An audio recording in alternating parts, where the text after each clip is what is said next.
What's up, good people? You're probably like me and you're thinking about getting your relic weapon, but you want to wait because you just don't want to go through the grind of running all this stuff just to get something that won't give you the level cap that you need once Endwalker drops. But here I'm going to talk to you today about if you're interested in getting your relic weapon, why it's super important that you do it before Endwalker drops. So let's first off talk about it. Let's go ahead and get it out the way. Go ahead and rip the band-aid off. Once Endwalker drops, the content that you need to be able to get your relic weapon can become harder to do, which means that you can potentially get gated from getting your relic weapon. One of the main requirements that you have to do is get to rank 10 in Bozjan Southern Front, which right now it's completely impossible to do it solo. The fates are too hard. You can't do them by yourself. The critical engagements are impossible to do by yourself. And on top of that, you have to get to rank 10 plus beat Castrum, which at least requires 20 people to do. When you think about it, because you're going to be one of those people, when you get to Endwalker, unless you're a new person, then welcome. Glad you're here. Hope you stay. Because they've already done that content. And because of that, it's going to be so hard to be able to get into these instances to be able to do this stuff. So it's super important that if you're interested in getting your relic weapon, you have to do it now. I know the grind is stressing you out. You don't want to have to run these fates. You don't want to have to do DR 22 times.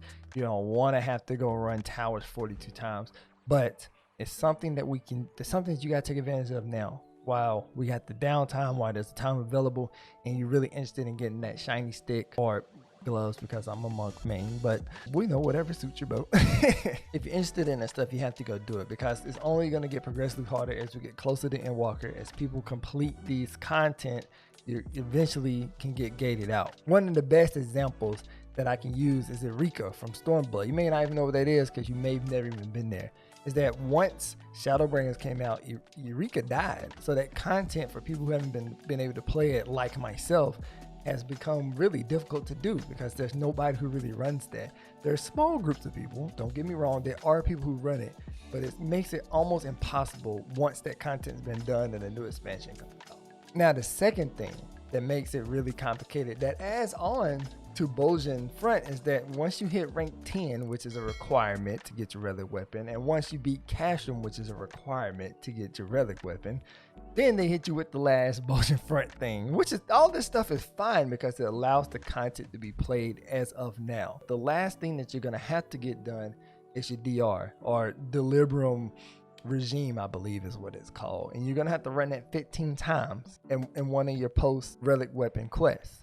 And it's an instance that can't just be queued through dailies. It can't be queued through the duty finder system. It has to be queued from an NPC who's in Bozjan Front, and it requires 24 people. Now, as we get closer to Endwalker, as people have ran through this content, that queue time is only going to get longer and longer. It's going to get harder and harder.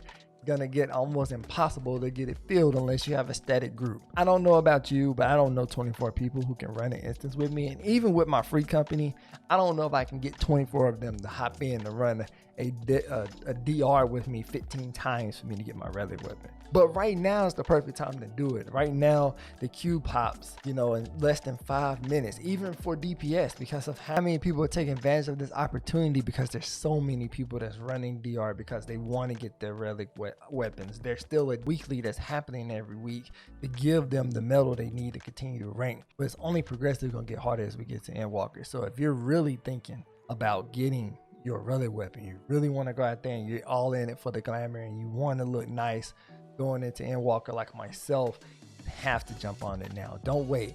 I know it's going to be dreadful when you go to do it, but it's only going to help. And I wanted to put this video out there because I know in the community, on the Reddit, on forums, I'm seeing people asking, is it worth it to get my relic weapon? Is it worth it to get my relic weapon? And if you are interested in that content, you got to take advantage of it before Endwalker, because once Endwalker drops, it's going to get so hard to get on there. If you enjoyed this content and you feel like it helped you, give it a big thumbs up. It'll help out so much. And also, if you're into DPS and you're making some really big mistakes, I got a video coming up somewhere right here that can help you with some simple mistakes that I made since my whole journey. Don't pick at me. And also, if you just enjoy having a good time and want to come and laugh and chit chat with me, I stream on YouTube Tuesday, Thursday, and Saturday. And I would love for you to come and hang out. And as always, happy questing. See you in the next video.